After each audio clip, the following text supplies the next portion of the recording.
Good day everyone, welcome to Modern Geometry. In this video presentation, we're going to discuss the properties of axiomatic systems.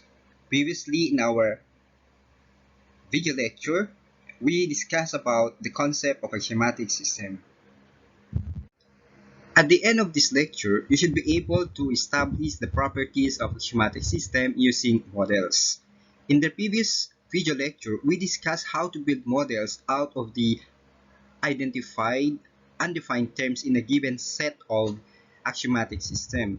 It is therefore, at this moment, you should have mastered how to build models.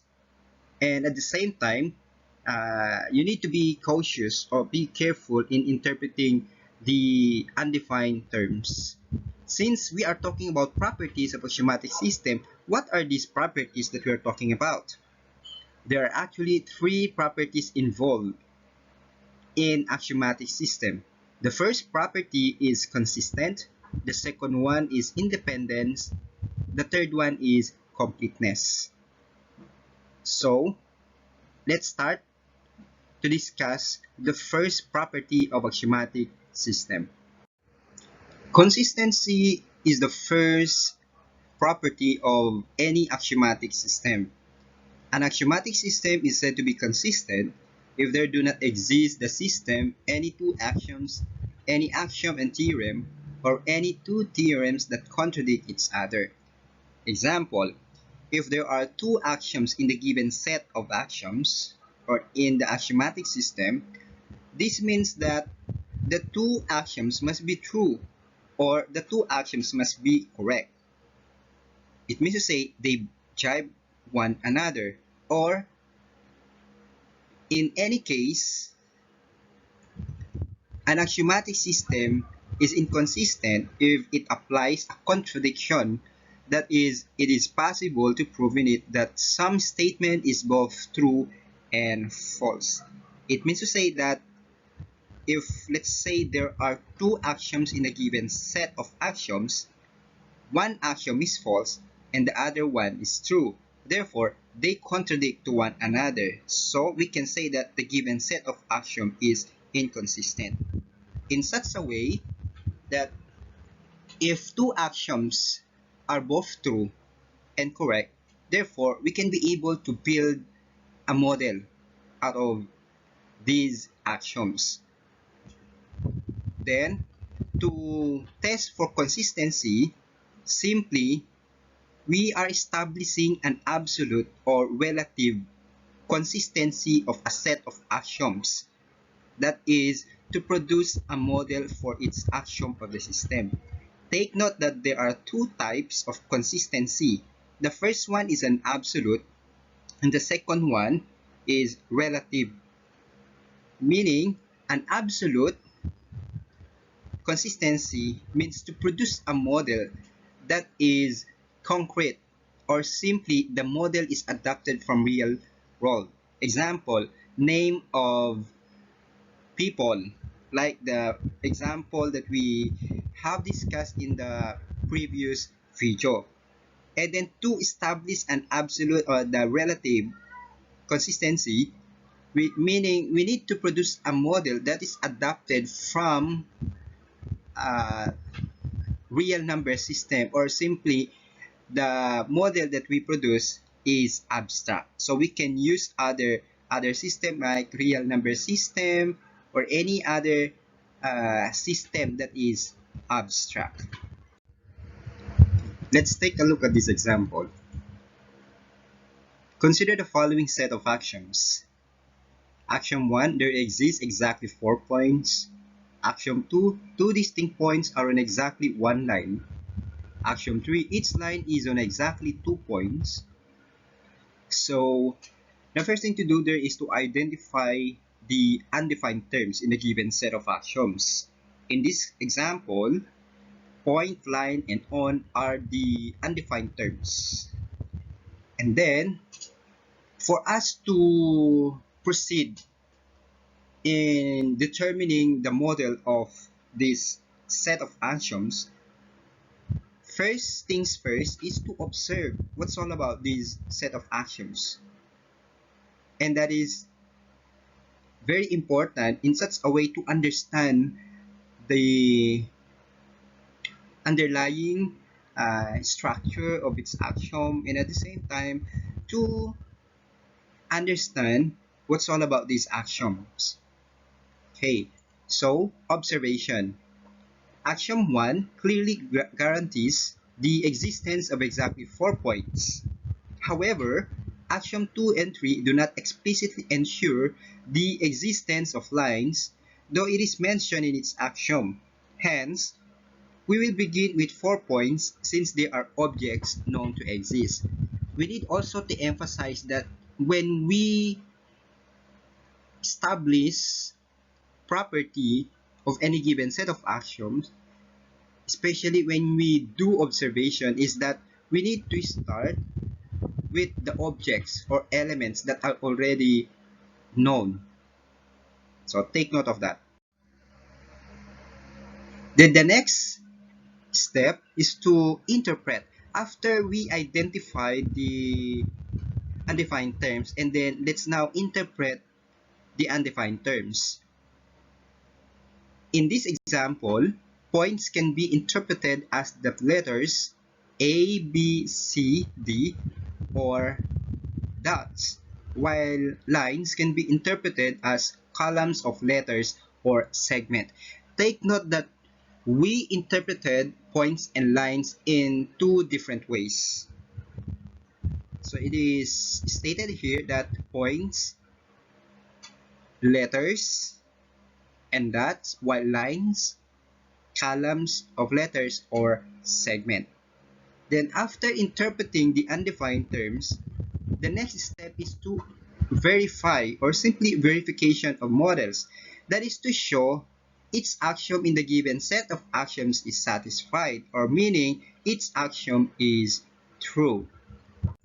Let's start with axiom 1. There exist exactly 4 points.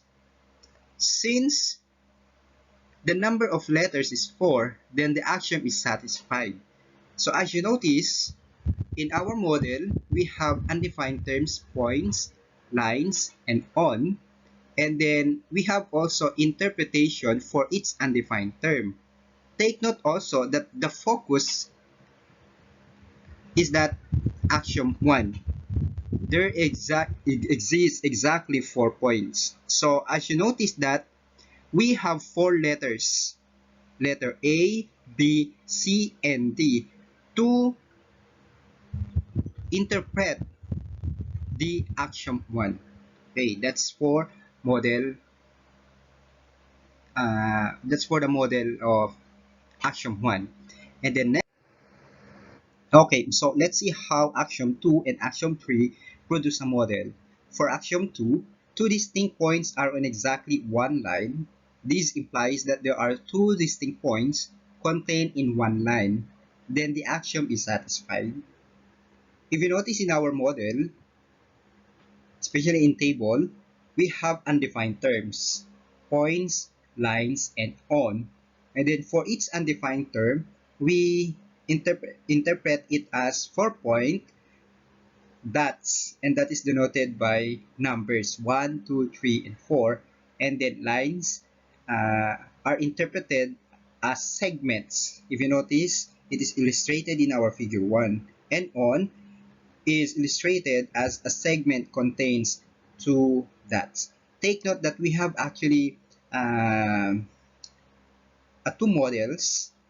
The table, this is a model for axiom 2 and axiom 3, and while for the figure 1 is actually a model for the set of axioms. So this is no longer a model for axiom 1 or 2 or 3, but it is a model for the system. And if you pay attention for axiom 3, each line is on exactly 2 points. This implies that for every line, there is exactly 2 points. Then the axiom is satisfied. Since all the axioms are satisfied, we build a model. Therefore, if there is a model, or if every axiom is satisfied and has a model, then we can say that the system is consistent. Take note also, just to clarify axiom 2, two distinct points are on exactly one line. If you see figure 1, for instance, uh, point 1 and point 2. 1 and 2 are two distinct points, and then they lie or they contain on one line, and that's our axiom 2. And then for our axiom 3, let's say line 1, 2 is on exactly 2 points. So it may say that line 1, 2 has exactly 2 points. The points are 1 and 2. So that's how we verify our axiom, whether it is satisfied. Okay. The next property is independence. An axiomatic system is said to be independent if it cannot be logically deduced from the other actions in the system. Take note the word logically deduce. The other term for deduce is to prove. So it means to say that when we prove or when we establish independence, each axiom is independent from one another. How are we going to test independence? All we have to do is to replace each axiom in the system with its negation and verify the negation statement if it is true or correct to derive its model. That means we're going to replace the original axiom into its negation. And you need to be careful when you negate this statement. Example, axiom 1, there exists exactly 4 points. Axiom 2, two distinct points are on exactly one line. Axiom 3, each line is on exactly 2 points. Of course, uh, we need to undergo with the process also like interpretation. And since we already identified the undefined terms, then let's now interpret, which is actually we've done this in our uh, previous slide for consistency. So just to recall what we have interpreted, points can be interpreted as the letters A, B, C, D or dots, while lines can be interpreted as columns of letters or segment. So and the next step is, okay, let's take a look at this example. For action 1, there exists exactly 4 points. So what do you think is the negation statement of action 1? Correct. So the negation statement is there do not exist 4 points. What does it mean by there do not exist 4 points? Okay, so it means to say that our points can be less than 4. That is the very obvious. It can be more than 4, right?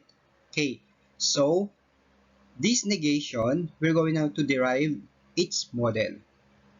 So if you notice, we have a model. We cannot say that this is a model unless it is unless the negation statement is satisfied. So let's take a look at this model. Points AB. Since we have points AB, and then we have for the lines we have uh, line AB.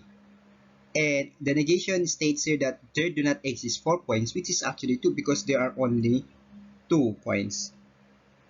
So therefore, the negation of A1 is clearly true. Then we can say that this table is a model for A1. Okay, let's proceed to axiom 2. Two distinct points are exactly one line. So what do you think is the negation statement? Okay, correct. So that is there are two distinct points not on one line. So let's take a look at the model. But for now, we cannot say that this is a model unless we verify that this negation statement is satisfied. There are two distinct points not on one line. And then since how many lines do we have? So we have line AB and line CD. Although our points here, the number of points is 4, But the focus of our axiom is about two distinct points are in exactly one line. So our focus here is more on two lines. Okay, notice that in this model, there is no line on points AC. So as you notice, there are no points line on AC. What do you think are the other pairs of points fail to be on a line? Correct. That is that is point points B and T. Okay, I hope you got the answer. Okay, so let's see how can we derive a model of the negation of axiom 3.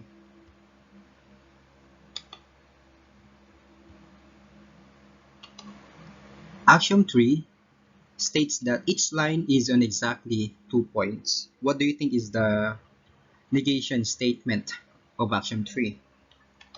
Okay, correct.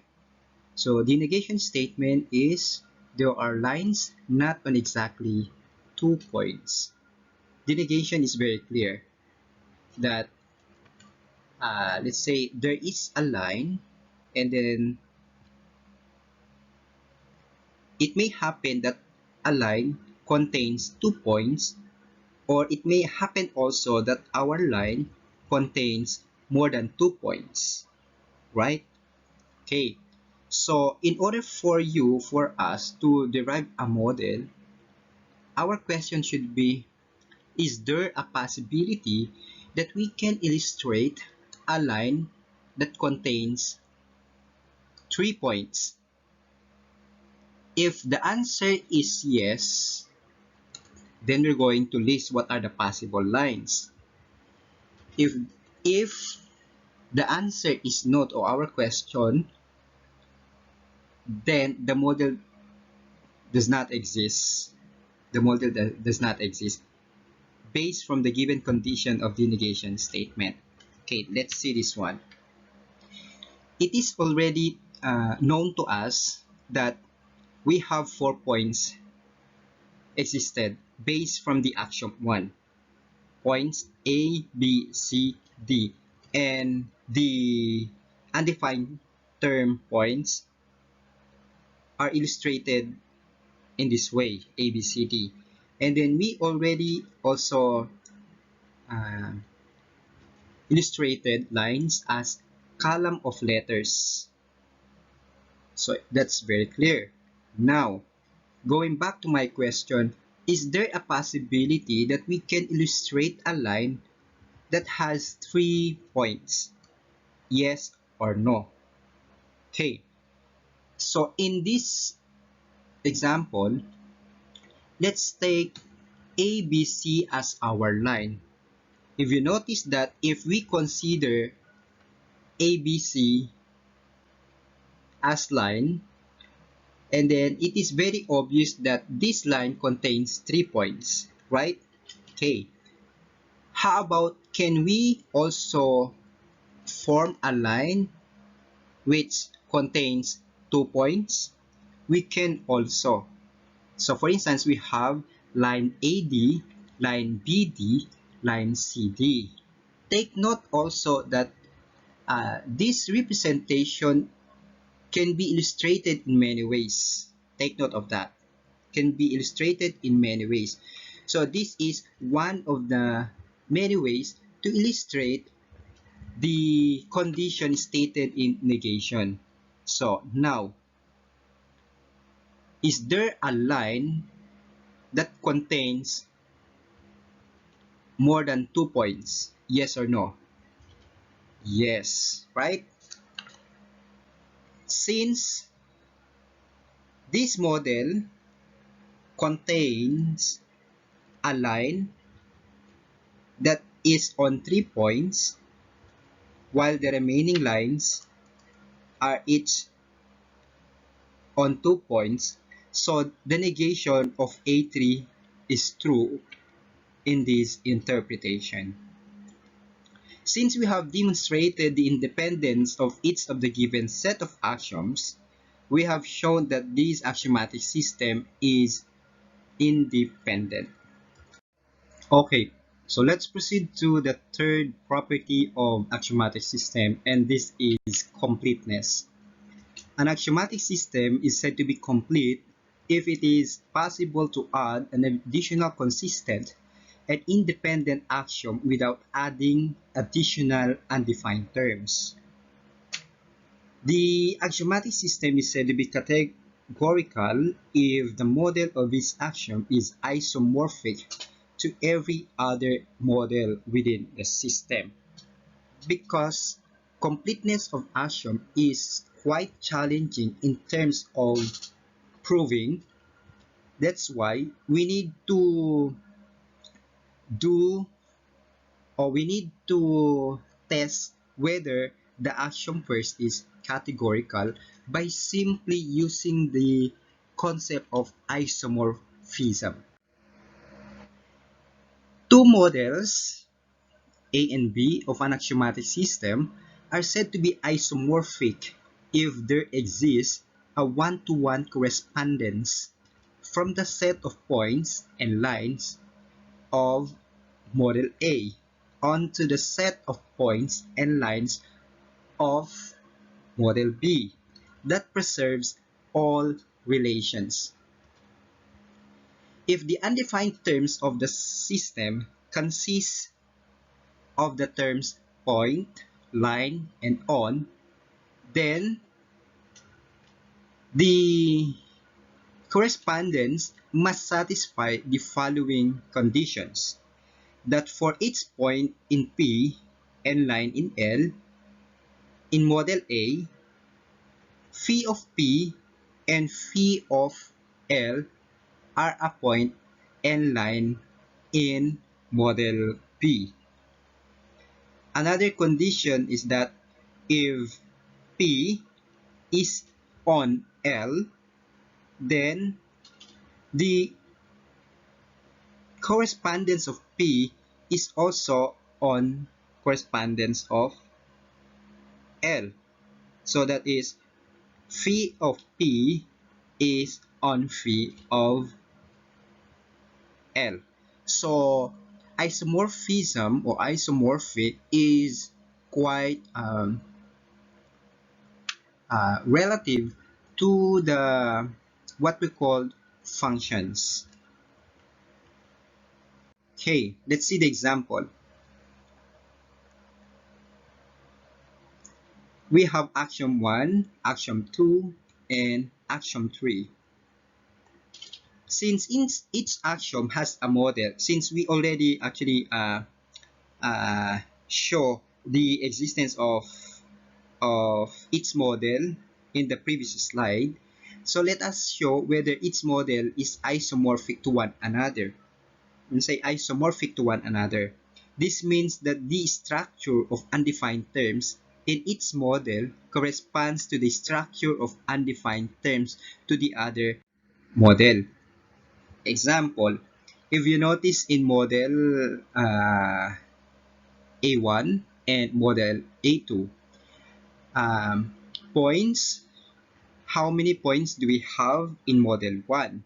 We have also 4 points, and it is illustrated in the form of letters, while in model 2 and model 3, points are illustrated in numbers. If you notice, they illustrated differently, but in terms of the number of elements, they are the same. It means to say that A corresponds to 1, B corresponds to 2, C corresponds to 3, and D corresponds to 4. How about for lines?